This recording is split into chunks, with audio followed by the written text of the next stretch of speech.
Asi che san che meno sto basare per pati.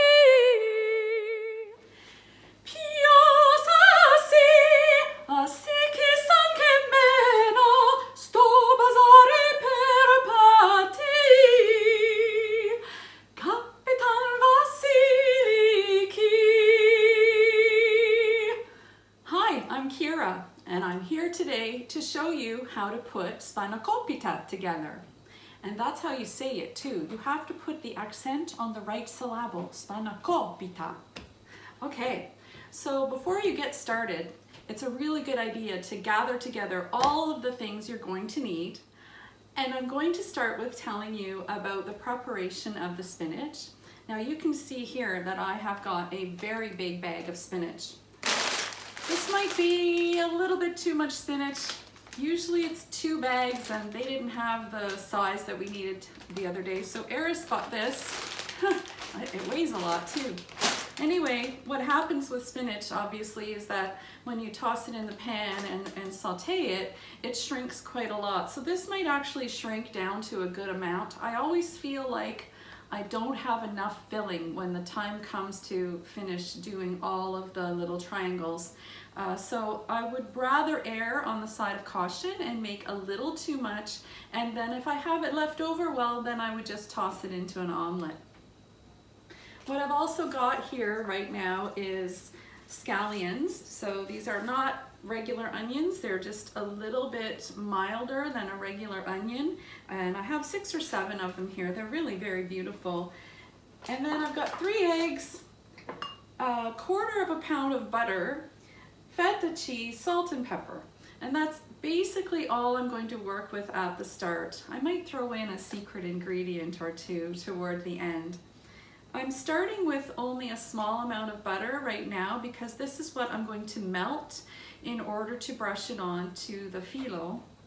And what I find is if you start with too much butter, so if I had 1/2 pound in here instead and I melted all of that, by the time I was halfway done with the first few triangles, my butter would be starting to solidify again. So it's, I think, a little more expeditious to start with a smaller amount of butter and then you just go back to the microwave and melt some more.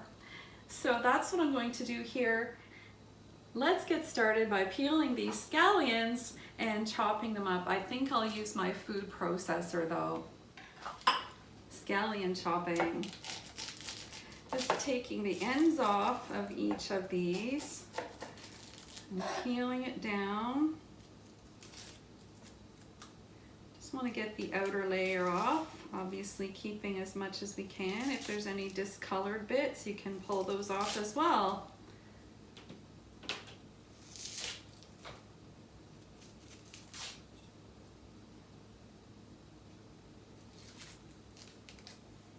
There we go. I'm going to chop that into a few smaller pieces to get it ready for the food processor. It can handle it a little better, more easily when it's in a smaller piece to start with. Capitan Vasiliki.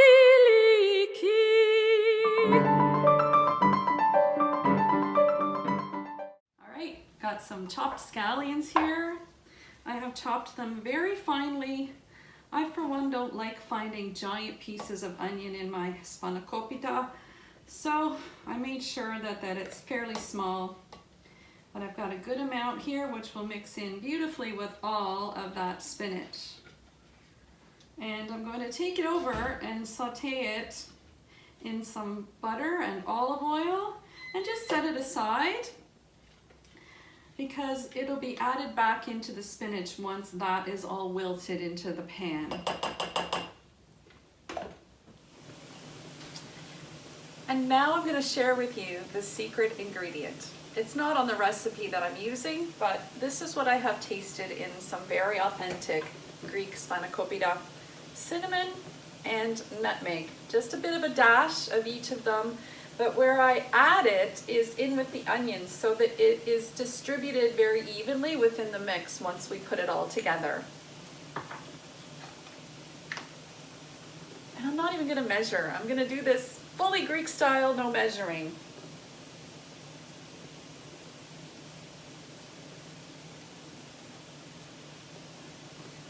bit of cinnamon and a sprinkle of nutmeg. It's gonna mix right in with the butter and olive oil and onions, and oh, the fragrance is something else. So that's the secret ingredient. Don't miss it. It'll make your spanakopita the best. Now that the scallions have become a little more transparent, I would say they're ready to come out of the pan. Here we go, it's spinach time. Now, I can't possibly fit all of this into the pan. As I mentioned, I'm going to do it in 2, possibly 3 shifts, but it will shrink down. So let's get started. Again, butter. There's a lot of butter in this. The pan's already nice and hot. Olive oil. And spinach. This is beautifully pre-washed spinach. If you like, you can wash it again. It also looks very much like baby spinach. Usually I get the older looking rough cut spinach, but this was all they had. And none of it looks mushy or anything. So we're gonna just slowly add this to the pan.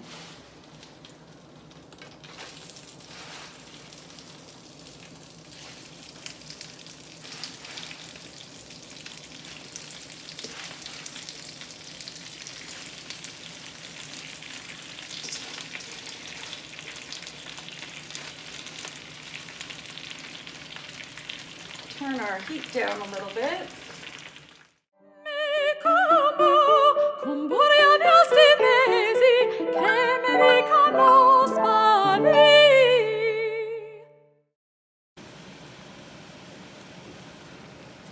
It's starting to wilt down really nicely. And when you notice that all the leaves are dark green and rather half of their original size, then it's probably safe to say that it's done. These are not done quite yet. You can see there are a few that are still almost whole and need a little bit more heat.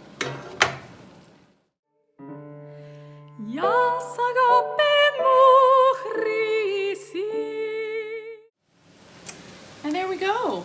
I think that's just about got it.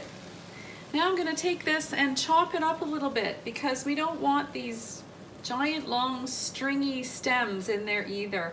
It's a lot nicer to eat spanakopita when the pieces of spinach are a little smaller. I'm back, and what I've been doing is taking a bit of a break and letting the spinach cool down.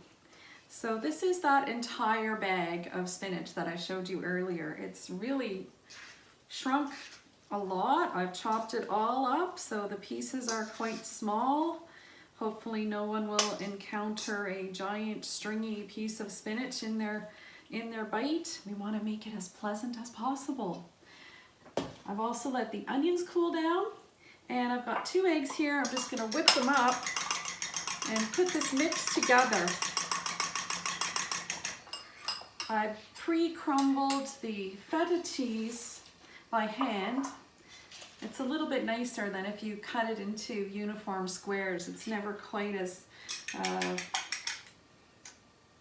authentic. It's never quite as authentic if it's in squares to me. It's got to be crumbled by hand. So we cool the spinach down because we're going to add the egg now. And this is just going to become part of what keeps it all together once it's wrapped up in the phyllo, and it also rises a little bit as well. So we don't want to put egg on top of greens that are still too hot for fear of cooking them a little bit and losing part of what the egg mixture is intended to do. So the eggs are in. Stir that around. It's a little bit wet right now, but that'll change as soon as the feta goes in. Putting in the scallions.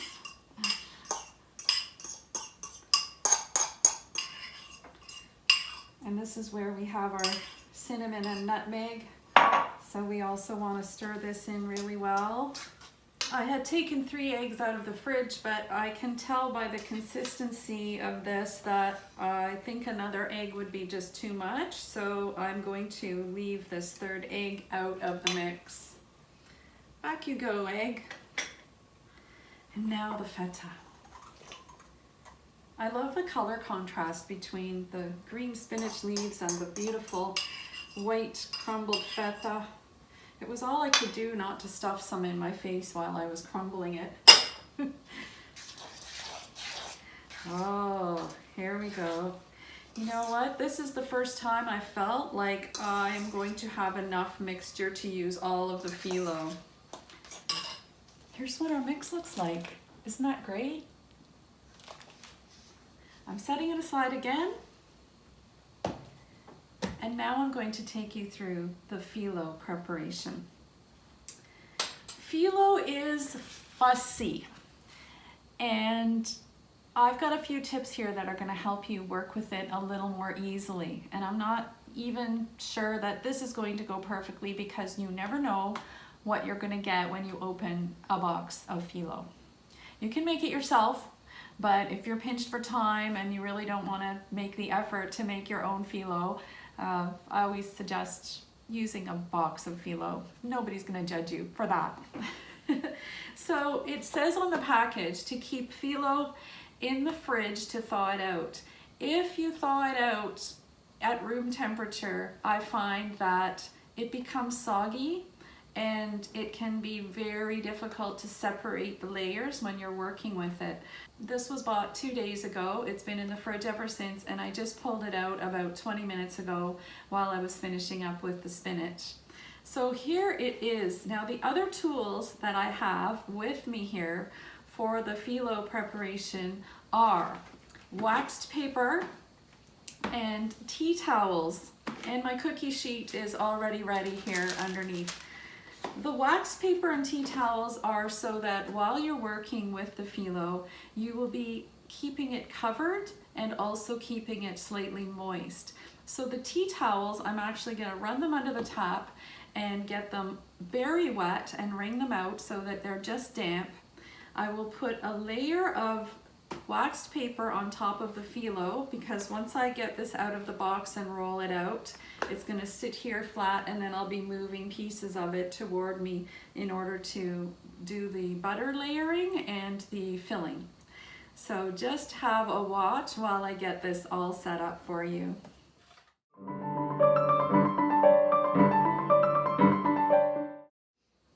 There we go. 2 damp tea towels.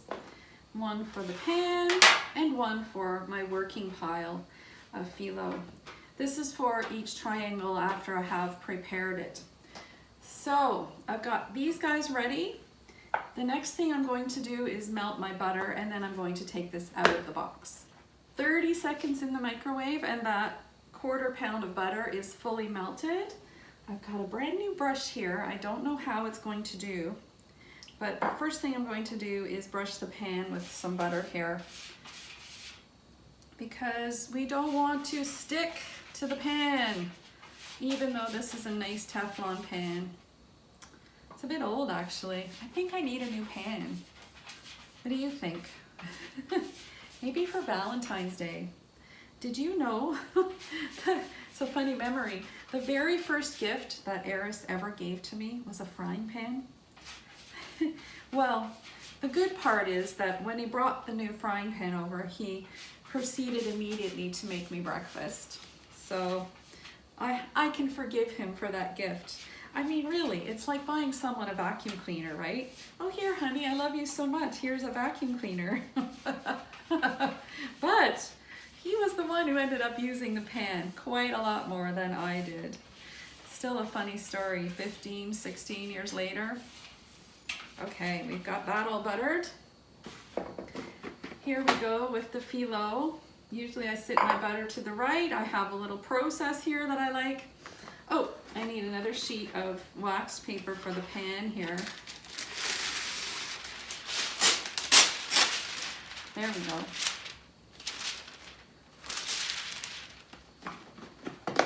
And this is my tea towel. Okay, That should keep things covered.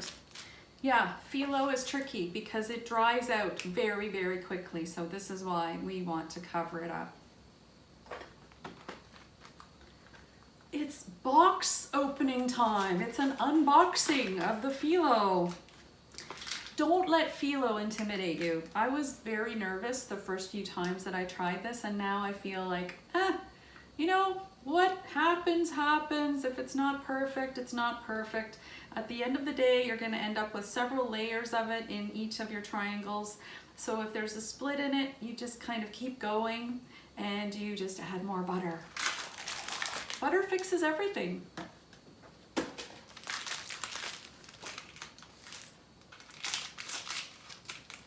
Okay, here comes the phyllo. I'm gonna unroll it over here. Oh, it's got a bit of tape on it right there. Let's get rid of that. Unrolling the phyllo. See, you have to be careful because it's already broken. So I wasn't careful enough. I was a bit too hasty there. It's folded, it's rolled up and then folded in half. So here we go. Let me do this again. I'm gonna pull this sheet of paper out from underneath it because it's too lumpy. Lumpy, we don't want. All right.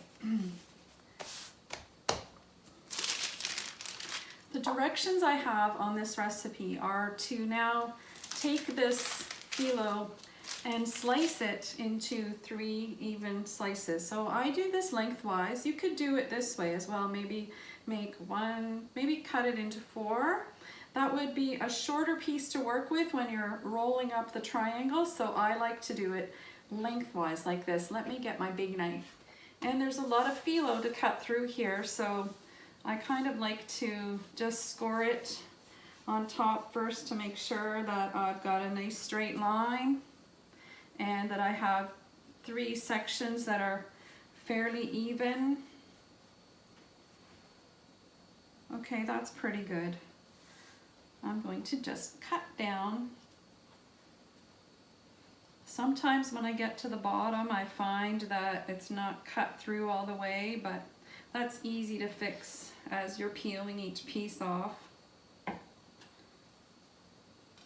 this cut through? Yes, there we go. So you can see I've got a pretty big heavy knife here because I want it to be able to go all the way through the phyllo.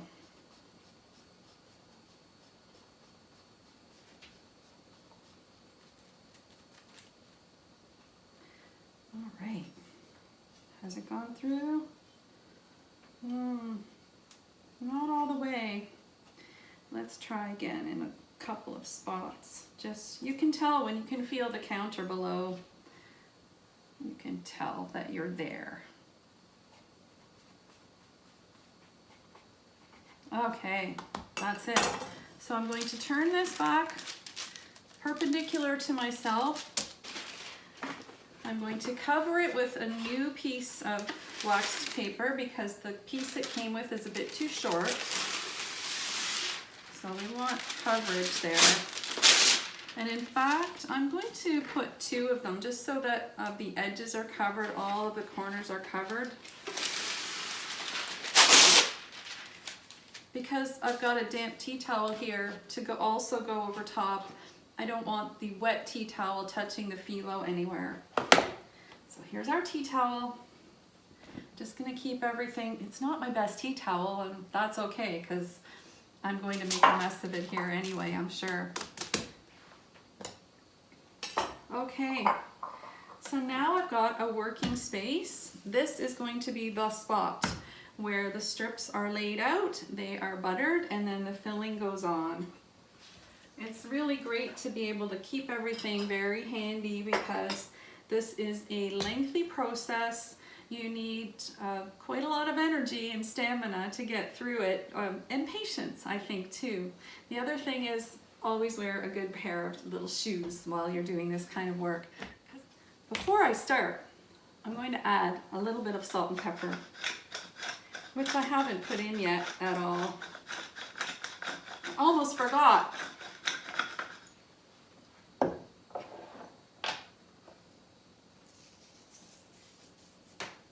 And another little stir. Stir that up.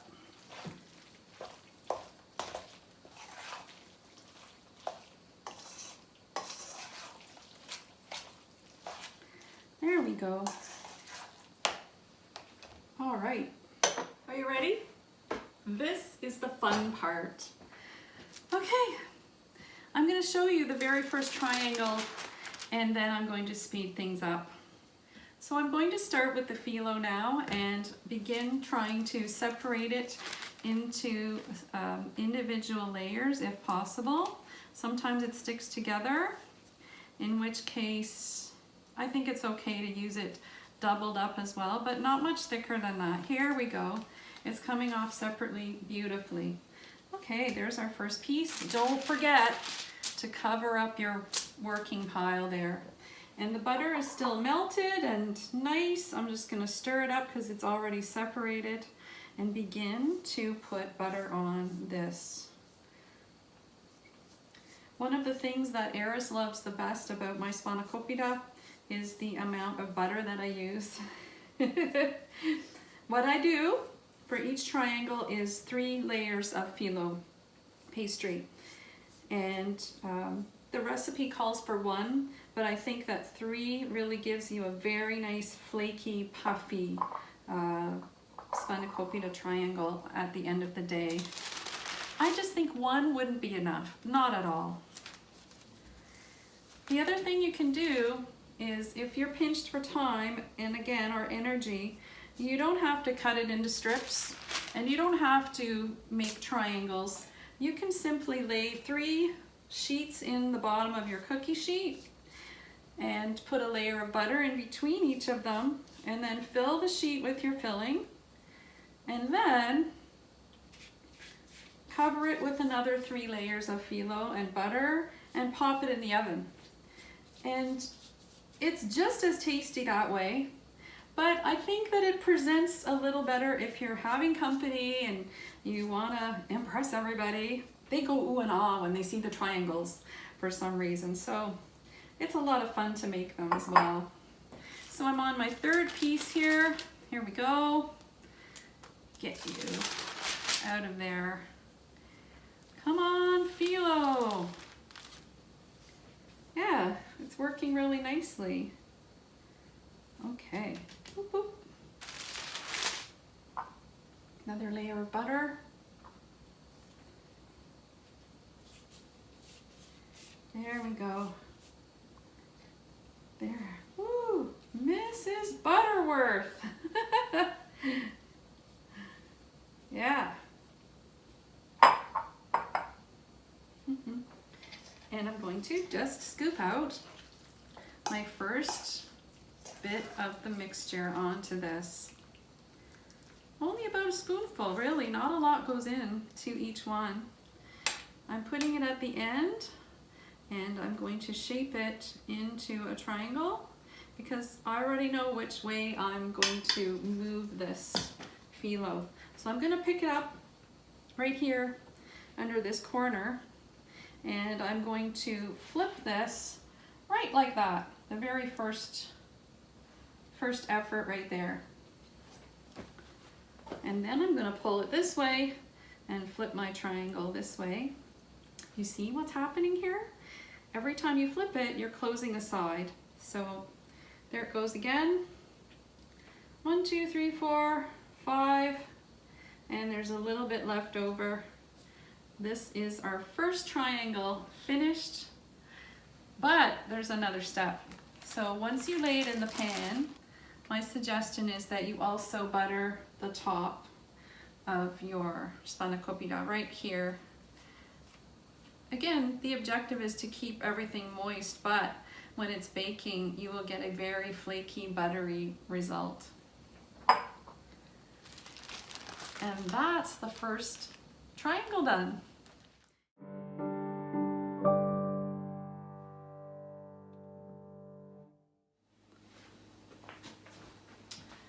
about to wrap up the 10th triangle, and my pan is really starting to look full.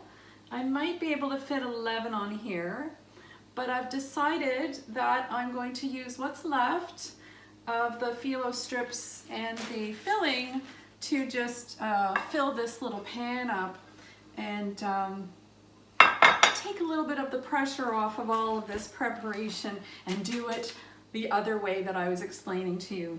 So it's a little bit faster than preparing triangles. I'm back with the final triangle Spanakopita wrap. We're just gonna flip this around, push the sides in at each flip a little bit. There we go. Oh my. I'm so excited. I think I have 11 of these now. So we'll just zip them right into the oven now. There we go. Woo! Are your taste buds just gushing in anticipation? Well, you too can make these at home. Trust me, if I can do it, so can you. Here we go. Gonna just throw these into the oven now, along with the little pan that I made. Say hello to my little friend. And set the timer for about 20 minutes, and then you'll be checking them for doneness after that every few minutes. There's so much butter in the pan. That's 20 minutes and they're not nearly ready yet. The phyllo is still transparent and wet looking. They need to really be turning brown, especially on top and the corners and edges. So nope, they are staying in, and so is the bottom one. I think they're ready. I'm gonna check them now. I've had them in the oven for at least 40 minutes now. Because of the amount of butter, I think that it took a little bit longer, so I added more time, but I kept it at 350 the whole time. I didn't want to increase the temperature. But the triangles I think are looking good now, but I think I might need to leave the other little tray in a bit longer. We'll see. Let's see how these look. Oh, they're nice and golden and flaky looking. Yeah, I think I can fish those out of there by now. Let's see. Oh my. And the smell. Oh, oh, oh. I'm in Greek heaven. And that's how you make Spanakopita.